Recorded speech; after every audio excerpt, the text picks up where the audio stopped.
Ang Bakuna Eskwela o sa kaprograma sa Department of Education sa pakipagtibayayong sa Department of Health. Ang tumong niini mao ang paghatag og proteksyon sa mga kabataan batok sa mga vaccine-preventable diseases. Kini ipahigayon karong October hangtod November 2024. Mahitabo kini sa mga pampublikong eskwelahan sa tibuok Pilipinas. Kini nga programa para sa mga kabataan nga nag-eskwela sa mga pampublikong eskwelahan. Ang mga bakuna nga ihatag mao ang mosunod. Grade 1 o Grade 7 students. Ihatag ang bakuna na MR o measles rubella ug TD, tetanus diphtheria. Ang measles rubella vaccine nagprotektar batok sa sakit nga measles rubella. Nag-infect kini sa respiratory tract ug mo-apekto sa tibuok lawas.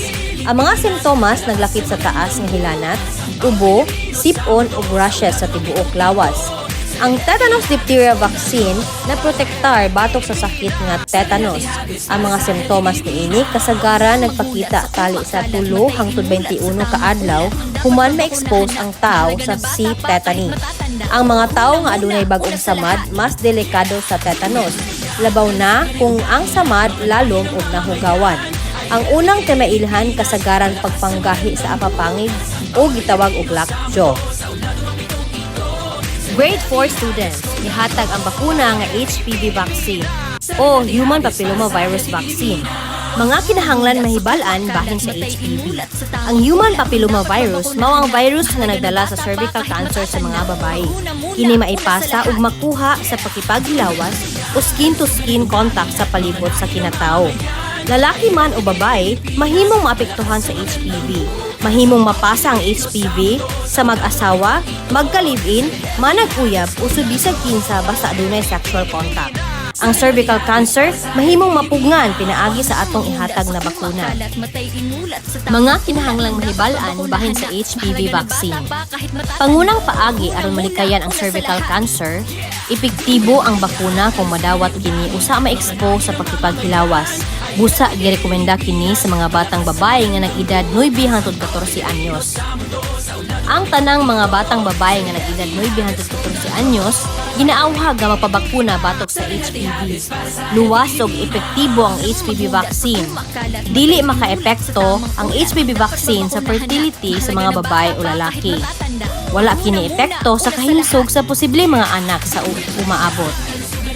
Ngano nga kinahanglan magpabakuna ang mga batang babae batok sa cervical cancer. Ang tanan nga babae anaa sa risgo sa cervical cancer. Ang tanan mahimong ma-infect sa HPV o Human Papillomavirus. Pinakamaayo nga ang magpabakuna sa panahon nga immune system anaa pa sa kabatan-unan nga edad kay kusgan ang lawas. Ang measles, rubella, tetanus, diphtheria ug Human Papillomavirus delikado, mahimong magdala og cancer ug makamatay.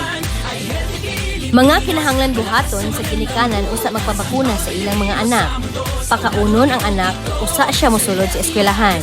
I-check ang kondisyon sa bata, usa magpabakuna. Kung sila adunay sakit o hilanat, ipahibalo kini sa eskwelahan kay posible nga i-reschedule ang paghatag sa bakuna.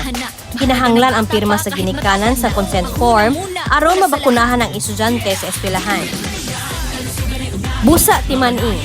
Ang mga bakuna nga ihatag sa imong anak luwas ug epektibo. Nadumala kini sa masusing pagtuon sa mga eksperto. Kini nga mga bakuna nga naisgutan, libre og makuha sa pampublikong eskwelahan. Palihog og coordinate sa mga magtutudlo sa inyong mga anak ug sa assigned nurse sa Department of Education alang sa schedule sa inyong mga eskwelahan. Daghang salamat.